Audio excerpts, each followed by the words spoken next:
Hello प्यारे बच्चों, कैसे आप सब लोग। आशा करता हूँ सब अच्छे होंगे।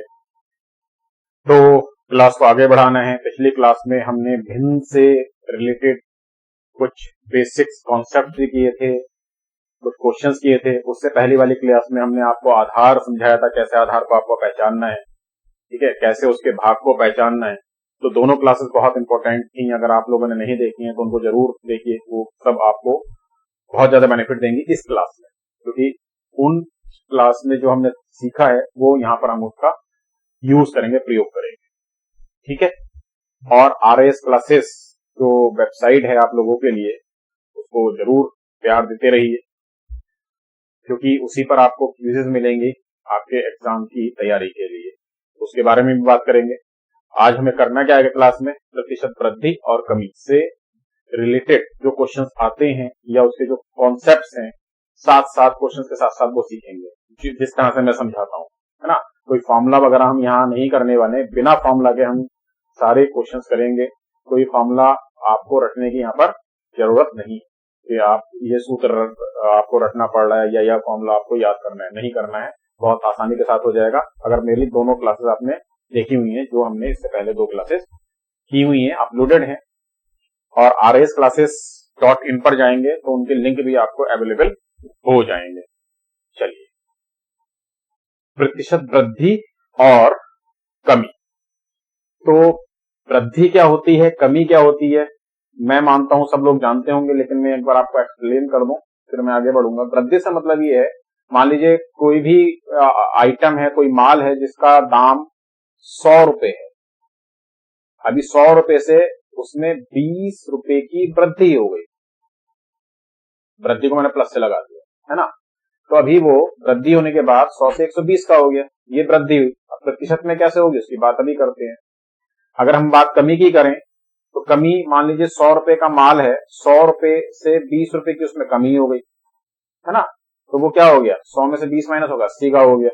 तो ये 20 रुपए की कमी हुई। अब ये प्रतिशत वृद्धि या कमी कैसे होगा, बिल्कुल आधार, जितनी भी वृद्धि है उसके लिए आधार क्या है ना, जिसके मुकाबले वो बढ़ रहा है या घट रहा है वही आधार है। तो आधार हमेशा नीचे की तरफ आता है, ये हमने पहली क्लास में बात की। तो अगर यहाँ पर मैं इसको प्रतिशत में देखो, यहाँ तो 20% क्लियर पता है, 100 पे मैंने 20 लिया है, ठीक है। लेकिन अगर मैं इसको 200 की जगह 200 पर ले लेता, चलो मैं बदल देता हूँ, आपको एक बार क्लियर हो जाएगा, क्योंकि 100 पर तो सीधे सीधे 20% इसको बोल ही सकते हो आप। मान लीजिए 200 रुपए का था माल, अभी 200 से 20 रुपए बढ़कर 220 का हो गया है। तो 20 रुपए बढ़े हैं किसके अगेंस्ट, 200 के अगेंस्ट। तो यहाँ पर आधार 200 है, 1/10 आ जाएगा।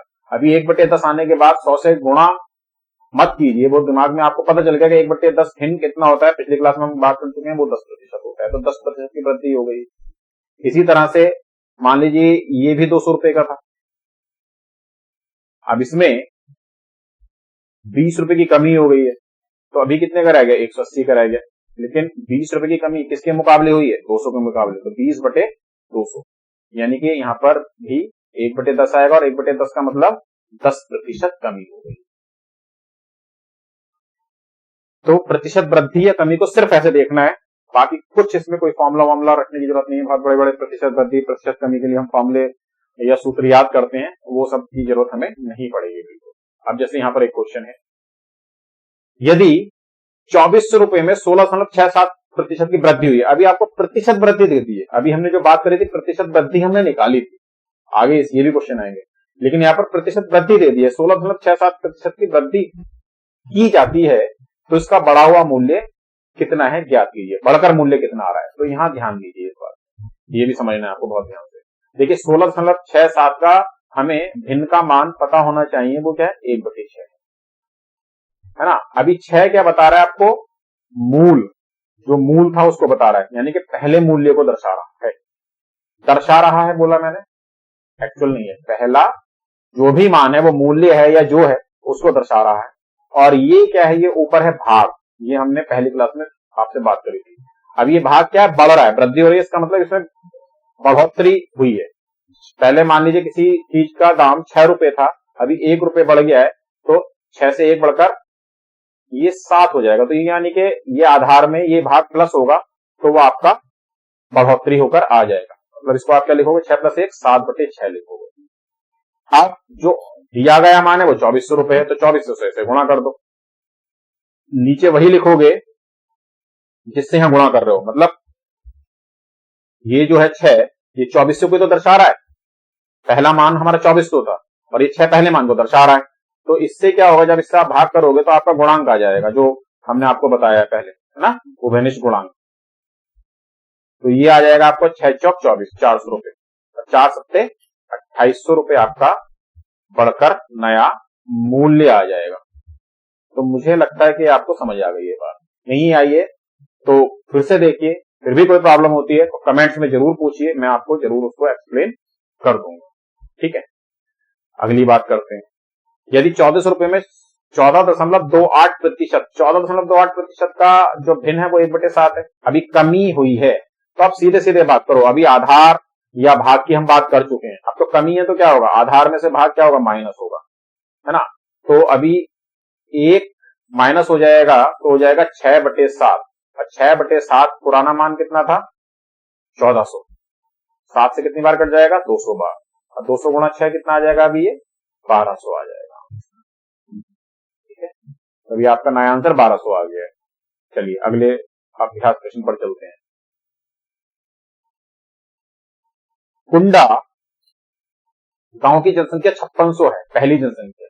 यदि अगले वर्ष इसमें 14.28% की वृद्धि होगी, 14.28 क्या है, 1/7 वृद्धि हो रही है, तो आप सीधे प्लस करो, आधार में भाग, तभी कितना हो जाएगा, 8/7 हो गया।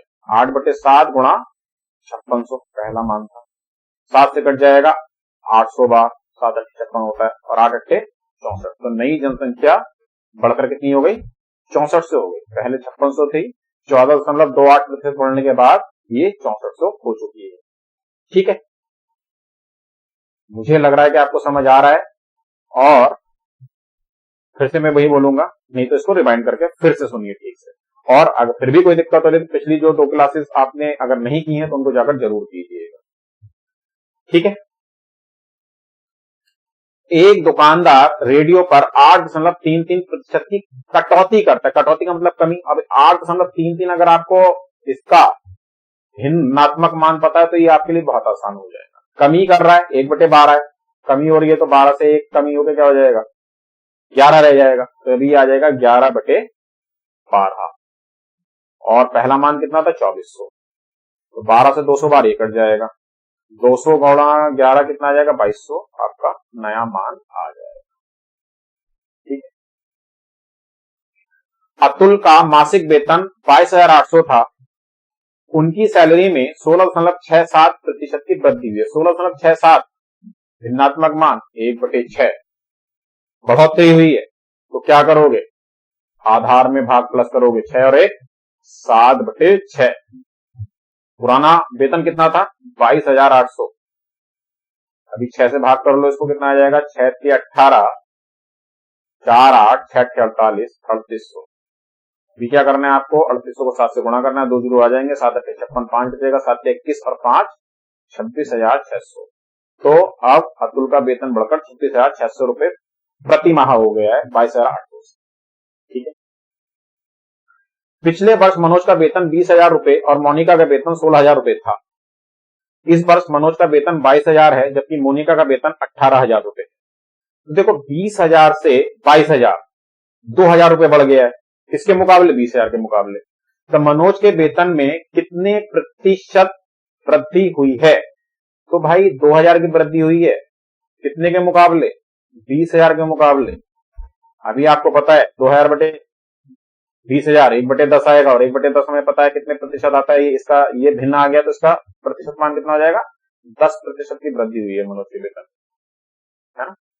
मोनिका के वेतन में कितने प्रतिशत वृद्धि हुई है, मोनिका का वेतन 16,000 था, अभी 28,000 है, सॉरी 18,000 है, तो 2,000 ही बढ़ा है। लेकिन किसके मुकाबले बढ़ा है 2,000, यहाँ पर आधार कितना है, 16,000, इसको भाग करके कितना आएगा, 1/8, और 1/8 का आपको प्रतिशत मान पता है, अगर भिन्न 1/8 है तो उसका प्रतिशत मान कितना आता है, 12.5%। ये अगर आपको प्रॉब्लम क्रिएट कर रहा है तो इसका मतलब आपने पिछली क्लास नहीं देखी है, उसको जाकर जरूर देखिएगा। तो अभी इसका उत्तर आपका आ गया 12.5% की वृद्धि हुई है मोनिका के वेतन में। मनोज के वेतन में 10% की, मोनिका के वेतन में 12.5। यहाँ से एक कॉन्सेप्ट आपको और मिल रहा है, देखिए बहुत ध्यान से सुनिएगा। देखिए दोनों के वेतन में 2000 की वृद्धि है, यहाँ भी 2000 की वृद्धि है, यहाँ भी 2000 की वृद्धि है, लेकिन यहाँ पर 10% वृद्धि आ रही है और यहाँ 12.5% वृद्धि आ रही है। क्यों आ रही है? क्योंकि आधार बदला हुआ है। पहले वाले केस में आधार 20,000 रुपए है और दूसरे केस में आधार 16,000 रुपए है ना, तो प्रतिशत मान बदल गया। अगला क्वेश्चन पर चलते हैं। प्रतिशत बिंदु परिवर्तन। चलिए प्रतिशत बिंदु परिवर्तन क्या है? पिछले वर्ष मनोज का वेतन 20,000 और मोनिका का वेतन 16,000 था। इस वर्ष मनोज का वेतन 22,000 है जबकि मोनिका का वेतन 18,000 है। वही कहानी तो वही है, क्वेश्चन में परिवर्तन है। मोनिका के वेतन में प्रतिशत वृद्धि मनोज के वेतन से कितने प्रतिशत अधिक है? तो ये क्या हुआ? प्रतिशत बिंदु परिवर्तन हुआ है ना। तो पिछले इसमें थोड़ा काम बढ़ाकर करना पड़ेगा जो हम पिछले क्वेश्चन में कर चुके हैं। हमने 10% वृद्धि निकाली थी मनोज के वेतन में और 12.5% वृद्धि निकाली थी मोनिका के वेतन में। तो मोनिका का वेतन 2.5 बिंदु अधिक है मनोज के 10% के वेतन से। ये 10% है, 12.5 है, यानी कि यहाँ पर जो आपका ये आएगा बिंदु परिवर्तन 2.5/10। आधार इसके लिए 10 है, मनोज के वेतन से 2.5 अधिक हुआ है मोनिका का वेतन, तो ये भी 1/4 आएगा। और 1/4 तो आपको पता है, 1/4 गुणा 100, 25% बिंदु परिवर्तन हुआ है मोनिका का वेतन अधिक। मोनिका और मनोज के वेतन में कितने प्रतिशत परिवर्तन हुआ? अभी देखो कितने प्रतिशत परिवर्तन हुआ है, तो यहाँ आप कंफ्यूज बिल्कुल मत होना। क्यों? प्रतिशत परिवर्तन पूछ रहे हैं, अभी वृद्धि है या कमी है उससे कोई मतलब नहीं है। प्रतिशत परिवर्तन तो वो भी आप पिछले क्वेश्चन में निकाल चुके हैं। 10% का परिवर्तन आया है मनोज के वेतन में और 12.5% का परिवर्तन आया है मोनिका के वेतन में। परिवर्तन से मतलब है वो वृद्धि है या कमी है, उससे मतलब नहीं है। कितने प्रतिशत परिवर्तन है, बस वही, तो आंसर वही आएगा। मोनिका के वेतन में 12.5% का परिवर्तन आया है और मनोज के वेतन में 10% का परिवर्तन आया है। अभ्यास प्रश्न आ गए। कुछ समय पहले समर्थ की ऊंचाई 110 सेंटीमीटर थी, अब उसकी ऊंचाई 120 सेंटीमीटर है, तो उसकी ऊंचाई में प्रतिशत परिवर्तन ज्ञात कीजिए। तो प्रतिशत परिवर्तन 110 से 120, 10 का आया है, किसके मुकाबले? 110 के मुकाबले, गुणा 100। गुणा 100 तो देखो मैं लिख रहा हूं, लेकिन आपको पता है कि भिन्न से जब आप बदलोगे तो सीधे आपको पता है 1/11। चलिए गुणा 100 फिर लिख देता हूं, लेकिन 1/11 लिखते ही आपको समझ में आना चाहिए 9.09% की बात हो रही है। तो इसका जो प्रतिशत परिवर्तन हुआ है 9.09% का हुआ है। वो वृद्धि या कमी उससे मतलब नहीं। जब प्रतिशत परिवर्तन कह रहा है तो वृद्धि है या कमी है, वो कुछ भी है, प्रतिशत में कितना चेंज आया वो आपसे पूछ रहा है। 2020 में अंजू की सैलरी 50,000 प्रति माह थी और 2021 में उसकी सैलरी 60,000 हो गई। फिर 2022 में उसकी सैलरी 50,000 हो गई, मतलब 50,000 से 60,000 और फिर 60,000 से 50,000 वापस हो गई है अगले वर्ष। तो क्वेश्चन क्या है? 2021 में उसके वेतन में कितने प्रतिशत की वृद्धि हुई है? 50,000 से 60,000, यानी कि 10,000 की वृद्धि हुई है और उसके लिए जो आधार है वो कितना है? 50,000। 50,000 के मुकाबले इसको जब भाग करोगे तो 1/5 आएगा और 1/5 जो भिन्न है उसका प्रतिशत वैल्यू कितना है? 20%। देखो अगर किसी को परेशानी है तो 1/5 गुणा 100 कर लो, लेकिन मैं ये इसलिए बताता हूं कि सीधे आप ऐसे करना सीखो, ठीक है। 2022 में उसके वेतन में कितने प्रतिशत की कमी हुई है? अभी 2021 से 2022 के मुकाबले की बात कर रहा है, तो 60,000 से 50,000, यानी कि 10,000 की कमी आई है ना। किसके मुकाबले? ऑब्वियसली 60,000 के मुकाबले आई है कमी। तो ये 1/6 आएगा और 1/6 अगर भिन्न आ रहा है तो उसका प्रतिशत मान कितना आता है? 16.67%। मुझे लगता है कि आपको बिल्कुल समझ आ गया है ये क्या हम बोल रहे हैं, ठीक है। अभी देखिए यहां भी ये आधार बदला है, 50,000 था 60,000, तो इसलिए प्रतिशत मान भी बदल गए, तो ये आधार का बदलना हुआ। आगे भी आएंगे इससे रिलेटेड क्वेश्चन। यदि सत्यम का वेतन सुरजीत के वेतन से 25% अधिक है तो सुरजीत का वेतन सत्यम के वेतन से कितने प्रतिशत कम है? सुरजीत का वेतन सत्यम के वेतन से नहीं, सॉरी, सत्यम का वेतन सुरजीत के वेतन से, तो आधार कौन हुआ? किसके मुकाबले बात हो रही है? सुरजीत के वेतन के मुकाबले बात हो रही है, तो 25% को पहले 1/4 लिखो। तो जो आधार है वो सुरजीत के वेतन को दर्शा रहा है। किसके वेतन को दर्शा रहा है? सुरजीत के वेतन को दर्शा रहा है, ठीक है। और ये एक किसको दर्शा रहा है, जो भाग परिवर्तित हुआ है ना। तो यहां पर कितना परिवर्तन आया, अधिक, तो 4 से 1 अधिक है, तो ये प्लस होके क्या हो जाएगा, 4 और 1 5 आ जाएगा। अब ये 5 किसको दर्शाएगा, ये सत्यम के वेतन को दर्शा रहा है, सत्यम के वेतन को, और ये किसके वेतन को दर्शा रहा है, सुरजीत के वेतन को दर्शा रहा है। ठीक है, तो अभी क्या पूछा, तो सुरजीत का वेतन सत्यम के वेतन से कितने प्रतिशत कम है, कितने प्रतिशत कम है, 1 कम है, किसके मुकाबले, 5 के मुकाबले, है ना। 1/5 और 1/5 अगर भिन्न आ रहा है तो उसका प्रतिशत मान कितना होता है, 20%। अभी देखो यहाँ पर दोनों में बात एक ही है, यहाँ पर 1 कम है, वहां 1 ज्यादा है, लेकिन आधार बदल गया है। ज्यादा किसके मुकाबले, सुरजीत के मुकाबले, तो सुरजीत के लिए जो आधार वैल्यू है 4 से प्रदर्शित हो रही है, और यहाँ जो कम है वो किसके मुकाबले, 5 के मुकाबले है ना। तो सत्यम की जो आधार वैल्यू है वो 5 से प्रदर्शित हो रही है, तो आधार बदलने पर प्रतिशत मान बदल जाएंगे। वो 25% अधिक है और ये 20% कम है। ठीक है, दीपक के पास कल्पना से 33.33% अधिक रुपए हैं। 33.33 लिखा हुआ देखते ही आपको समझ आना चाहिए इसका भिन्नात्मक मान कितना है, 1/3। अभी दीपक के पास कल्पना से अधिक है, तो ये जो 3 है ये किसको दर्शा रहा है, कल्पना को, और अधिक है यानी कि ये 1 अधिक है। 3 से 1 अधिक होने पर क्या आ जाएगा, 4/3, और 4 किसको दर्शाएगा, दीपक को, 3 किसको दर्शाएगा, कल्पना। अभी प्रश्न क्या है, कल्पना के पास दीपक से कितने प्रतिशत कम है। तो कल्पना के पास अगर पॉइंट्स में देखा तो वो तो 1 ही कम है, लेकिन अभी आधार तो बदल गया ना, कम किसके मुकाबले, 4 के मुकाबले, तो 1/4 और 1/4 अगर भिन्न आ रहा है तो इसका प्रतिशत मान कितना आएगा, 25% आएगा। मैं बात बिल्कुल वही करूंगा जैसे मुझे अब सॉल्व करने हैं, तो सब लिख के नहीं बताऊंगा आपको, 1/4 गुणा 100 लिखो, ठीक है, 1/4 और प्रतिशत में बदलना है तो मतलब 25% बस। ईशु की लंबाई अभिषेक की लंबाई से 40% अधिक है। अभी 40 समझ में आता है ना, 20 गुणा 2 40 होता है, 20% अगर आप देखोगे तो 20% क्या होता है, 1/5 होता है, 1/5 गुणा 2 मतलब ये 40% का जो भिन्नात्मक मान आ जाएगा वो 2/5 आ जाएगा। अधिक है, ईशु की लंबाई अधिक है, किससे, अभिषेक से, तो ये किसको दर्शा रहा है, ये अभिषेक को दर्शा रहा है। अभी 2 अधिक है, तो 2 अधिक होने के बाद वो किसको दर्शाएगा, ईशु की लंबाई को दर्शाएगा, तो 7/5, तो 7 दर्शा रहा है ईशु की लंबाई को और ये दर्शा रहा है अभिषेक की लंबाई को, है ना।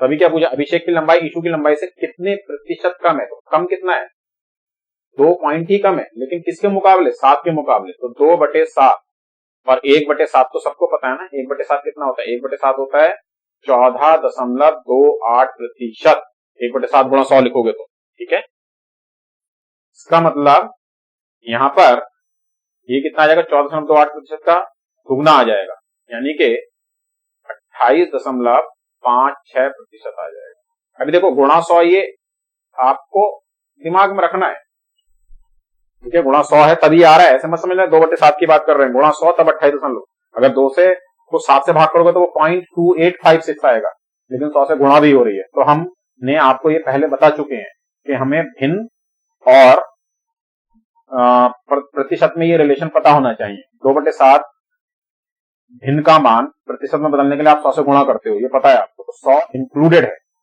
तो अगर कोई ये कहे कि गलत कर रहे हैं, कुछ नहीं, हम गलत नहीं कर रहे हैं, हम तो सिर्फ अपनी बात को जल्दी करने की कोशिश कर रहे हैं, है ना, हमें एग्जाम में सीधे आंसर करना है, तो वैसे ही हम उस पर प्रैक्टिस कर रहे हैं, ठीक है।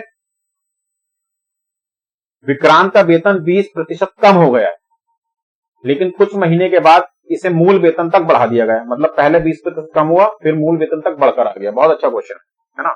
विक्रांत के वेतन में कितने प्रतिशत की वृद्धि हुई है, तो 20% का भिन्नात्मक मान आप लोगों को पता है 1/5, कमी हो गई है, यानी कि 5 से 1 पॉइंट कम हो गया तो माइनस करोगे तो 5 - 1 4/5, तो ये तो क्या है, जो उसका पहला वेतन था तो उसको दर्शा रहा है 5,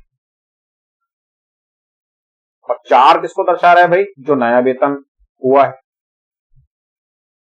ये तो बात यहां हुई, लेकिन फिर से उन्होंने क्या कहा कि कुछ महीनों के बाद मूल वेतन तक बढ़ गया, मतलब 5 से 4 हुआ था, फिर 4 से 5 हो गया, 1 बढ़ गया, लेकिन अभी बढ़ा किसके मुकाबले, 4 के मुकाबले, कम हुआ था 5 के मुकाबले, बढ़ा है 4 के मुकाबले, इसलिए 1/4 और गुणा 100 लिख दो भाई, है ना। 1/4 25% होता है, मतलब लिखना जरूरी नहीं है, 1/4 मतलब 25%। तो ये हमने बहुत ज्यादा मौलिक, मतलब ये कीजिए संजीवनी क्लास की है प्रतिशत की, जो आपके पूरे प्रतिशत में क्या पूरे अंकगणित में आपको बहुत ज्यादा हेल्प करने वाली है। ठीक है, संजीवनी बूटी है ये क्लास आप लोगों के लिए, इसको बहुत ध्यान से कीजिएगा। तो चलिए धन्यवाद, मिलेंगे जरूर अगली क्लास में, और rraiseclasses.in वेबसाइट को जरूर विजिट कीजिए।